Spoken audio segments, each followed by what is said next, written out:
The Senate will now come to order. We are in the period in time where it's now time for points of personal privilege. So, any points of personal privilege?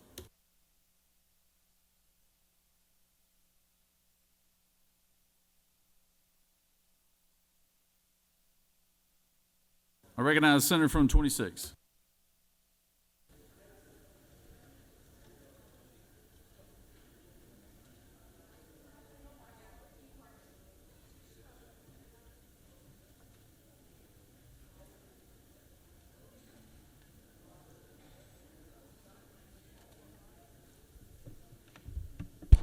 Thank you, Mr. Governor.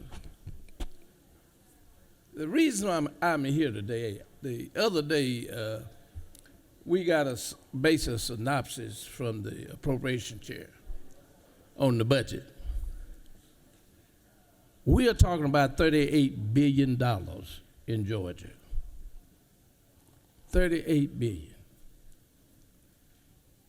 We just had some hurricanes to come through this state.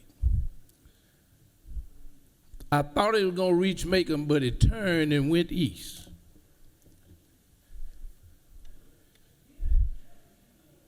I'm a city boy, but I represent Twiggs, Wilkerson, Hancock, Washington, and Johnson counties, and they all rule. We don't grow pine trees in Macon, Georgia. Some folks have some pecan trees in the yard, but it's not really for everybody to consume because they are not out there producing pecans to put out there on the market. Now, to the gentleman from the 51st, from up there in Dahlonega, gentleman from the 18th, over in Monroe County, it's time that we get some intestinal fortitude. And for those of you who don't know what that means you got to get some guts to do things. Now, I didn't see a dime in there for farmers in that synopsis. But we can put up money for Kiel, Rivian, all of these folks.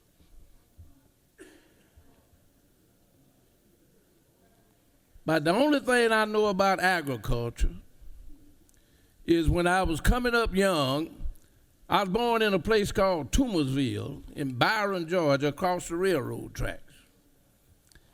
And on the weekend, I used to go see my cousin there. And I went out to a peach field one day to pick some peaches. Went to pick a peach and a big old snake was wrapped around the tree. I left the field at that moment. That's about the only thing I know about agriculture. But when I traveled this great state in rural Georgia, and you see all that farm equipment that really costs money. Costs money.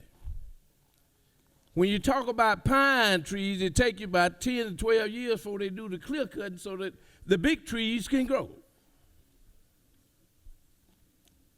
And really it takes about 11 to 12 years before the pecan trees can produce a crop where you can go sell it.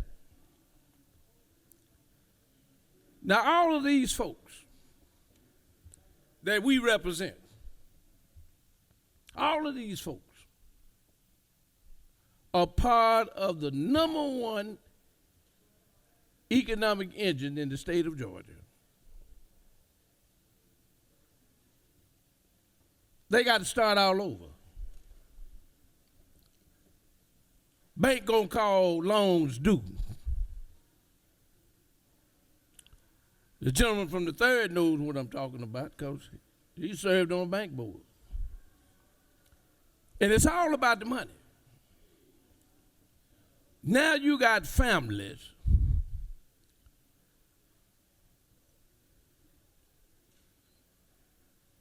if they are not well off to do, they can't start a new crop because you got to replant. And in pine trees, when the storm came through, you got to cut them down and then get a tractor and dig up the roots because the root is around the pine tree. It doesn't spread out like a magnolia tree, roots going everywhere. But ladies and gentlemen, we have a gratuity clause in our state constitution. And somebody wanted to know what you're going to do about the farmers. Well, ladies and gentlemen, we are in the legislature. The only somebody that can do something about it are those of us. So when you go back home and you tell those folks in the farming community, well, we couldn't do anything, just tell them you were scared. That's all you got to do. Tell them you were scared that you wouldn't do anything for them. We are not in Washington, D.C. We're in Georgia. And we don't have the problems that they have in D.C. But we are all Georgians. And we run to get ourselves elected to office so that we can help people. Well, ladies and gentlemen, it's time that we do some helping. It's time we do some helping. Now, I was in a committee meeting yesterday, and I had my hand raised and didn't get called on. And really, it was a pep rally in Health and Human Services for all the programs that the governor is doing, pathways, access. But see, we ended up doing pathways because of a lawsuit by the state. We've got probably $70 million just in technology for pathways and about 4,200 folks that are in it. Now, pathways is supposed to be an insurance program, but pathways, you have to work in order to get in pathways, and the premiums are kind of high. But yet and still, in Georgia, we failed to present Medicaid expansion to the folks in the state of Georgia. We are a donor state. We put in, but we don't get anything out of it. Medicaid expansion is health insurance, not work, but health insurance. And you got to realize that you got a lot of folks in Georgia who work, pay rent, or pay a house note, drive a clunker to go to work and take care of their kids, but don't have enough expendable income to buy insurance. And for those of you who are in rural Georgia, you ought to know what health care is about. And to my good friend that's standing behind me, you're talking about building a new hospital. Well, one of the costs of building a hospital, after you put it up and it's brand new, everybody is coming to your door. And a lot of them don't have insurance. And so now you got what we call an uncompensated bill. You provided the service, but you didn't get any payment for it. The only somebody that can fix that, ladies and gentlemen, is us. We are the legislature. If we're dealing with gratuity and trying to help farmers, then we can do something about it. We can change the law. We have what we call the Georgia Development Authority. Agriculture suffered $8 billion worth of damage to no fault of their own. We got to help. We got to do what we need to do for our number one economic engine in the state of Georgia. We got to put these families on what James Brown called the good foot. But the only way they can get on the good foot is they got to have some help. And the only somebody that can help them is us. When I look at that budget, there's $100 million to replace what we spent as a state, getting the roads clear and all of those kind of things. $150 million in for FEMA, to match FEMA, which we'll probably get back $75 or $100 million of that. Then there is $300 million when the governor suspend the motor fuel tax. And then there's $50 million to help pay our insurance and stuff on all the state properties we own for us to fix. But yet and still, there's not a dime in it for farmers. Not one dime. It is a sad day when the legislature would not take a stand. And what I want to tell you is we got to do something. We cannot sit in these chambers and act like we are legislators for the folks and don't help the folks. So I just want to leave you with that message. Let's put the farmers on the good foot. Thank you, Mr. Governor. Thank you, Senator. And let me remind everybody else who's coming up that it is a 5-minute limit. For those who can't do the math, that's every decade the senator from the 26th has been in here. That's 1 minute. That's why I didn't cut him off. 5 minutes, please. Recognize Senator from the 44th for a point of personal privilege.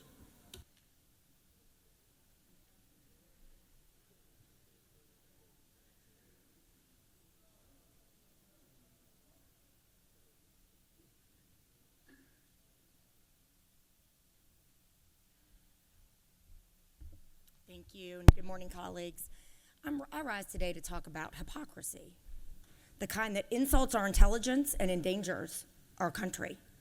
Yesterday, you see, Donald Trump signed the Lake and Riley Act, which requires ICE to detain any undocumented immigrant arrested for a theft-related crime, even if that person had not been convicted. His claim is that he is doing this to stand for law and order and that he wants to protect Americans from crime. But there are some other facts that we need to discuss.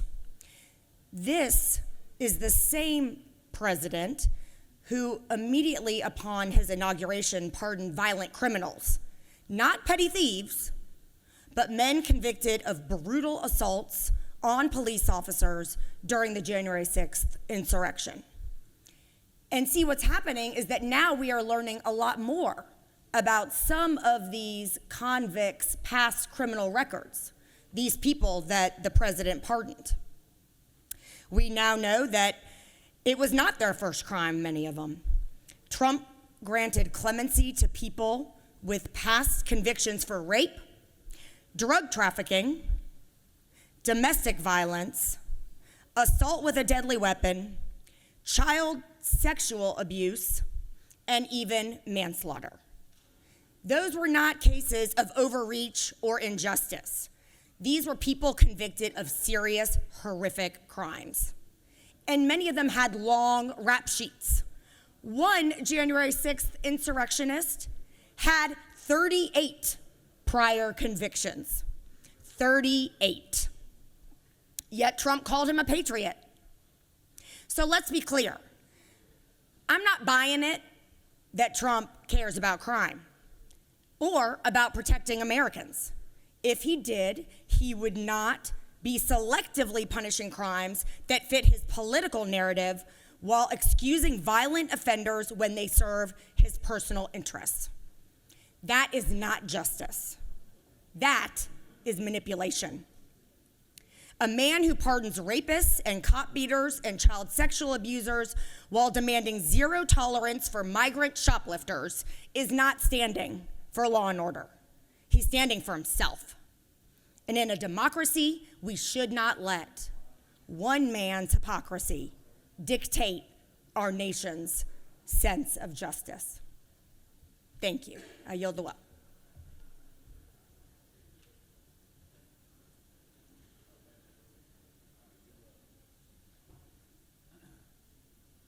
Recognize the senator from the 7th. Senator from the 7th.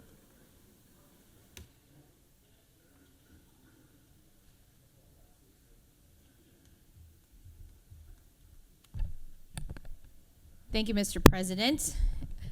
I rise today to call out the comments of Georgia's very own congressman, Republican Congressman Rich McCormick, about children being able to eat at school. He said some cruel comments about children having to go get a job instead of expecting a handout, aka free and reduced lunches.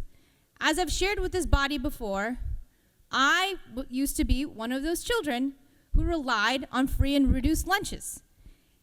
We should not be penalizing children because of the income status of their parents.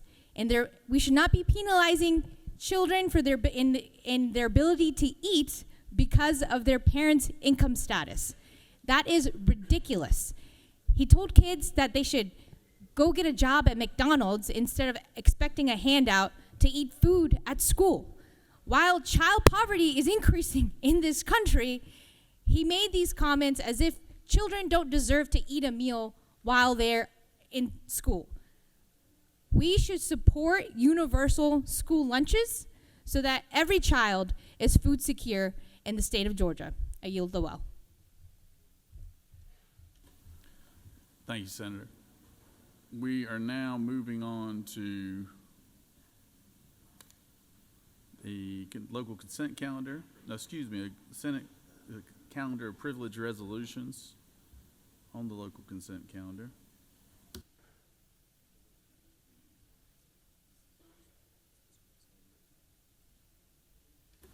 All right, you have before you a consent calendar of privilege resolutions. Does any senator wish to remove a resolution from the consent calendar?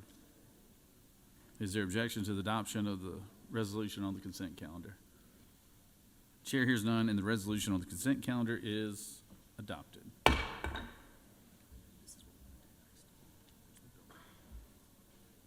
okay. So whose bill is this? This is, okay.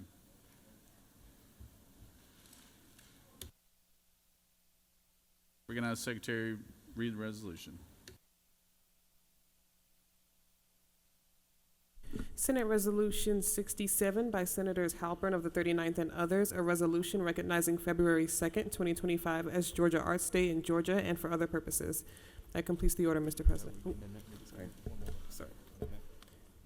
Senator Halpern of the 39th offers the following Amendment 1, amend Senate Resolution 67 by replacing in Georgia with at the state capitol on lines 1 and 22. That completes the order, Mr. President.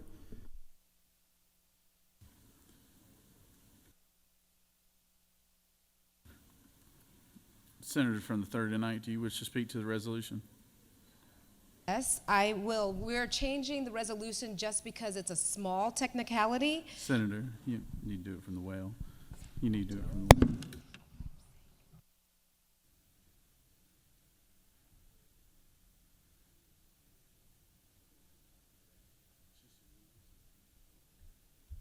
Thank Thank you, Mr. President.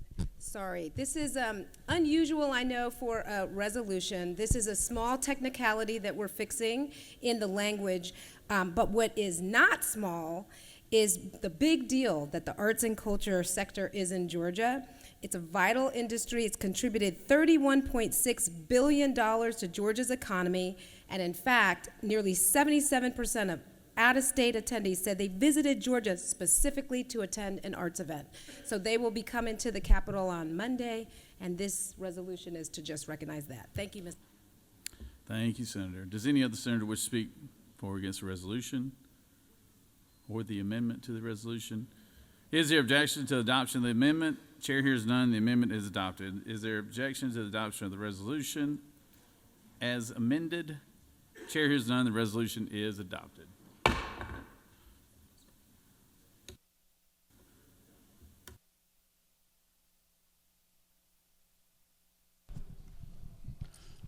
Recognize the Majority Leader. Thank you, Mr. President. I move that the Senate stand adjourned pursuant to Senate Resolution 6 until 10 a.m. on Monday, February the 3rd. The Majority Leader has moved. Secretary, read the announcements. The Senate Committee on Education and Youth will meet at 1 p.m. in room 450 of the Capitol. The Finance Committee will meet at 2 p.m. in Mez 1. That completes the order, Mr. President.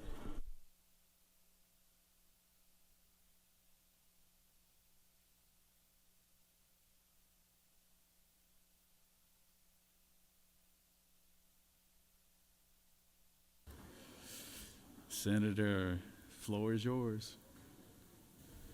Senator from the 30. Thank you, Mr. Governor. Colleagues, I just want to flag for you, there's a notice on your desk, an invitation to join us for lunch at 307 CLOB with the Working Families Legislative Caucus luncheon, and we will be looking at the key issues in the 25 amended budget and the FY26 budgets. That will be our presentation. You're welcome to come by. Hope to see you there, and it is starting now upon adjournment. Thank you. Any other senator wish to make an announcement? Come on, Senator.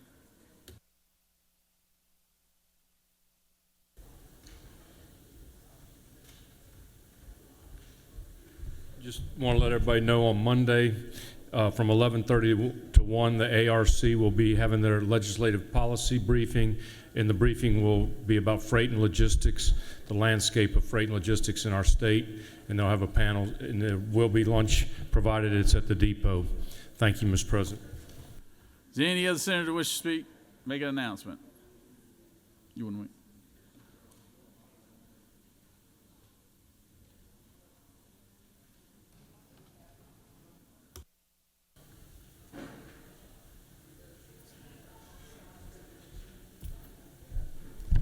Thank you, Mr. President. Colleagues, I stand before you today to ask you to stand with me here and recognize this family that's here today. We had our DA in Tifton, Georgia, Bryce Johnson. Bryce Johnson was probably one of the most knowledgeable people of politics I've ever been around in my entire life. He knew everything about politics. He knew everything about football. He knew about everything. He was just absolutely a gifted mind and a gifted person. His family is here with us today. His wife, Erica, his mother, Miss Terry, his sister, Miss Maxwell, and his son, Will, is here up in the gallery. And they just left the governor's office, and the governor's office presented them with, several different things and recognized them. And I have a resolution, which I won't take time to read, but I want you all to, if you will, rise for a moment of silence for Bryce Johnson, DA of Tifton, Georgia. Please stand for a moment of silence for the senator.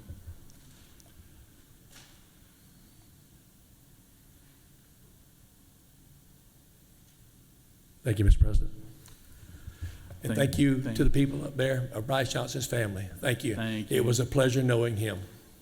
Thank you. Thank you. Our thoughts and prayers go out to you. Bryce was a good man. He was a very good man, and he will be missed. So thank y'all. Senator from the 6th, do you have an announcement? Secretary, read last announcement.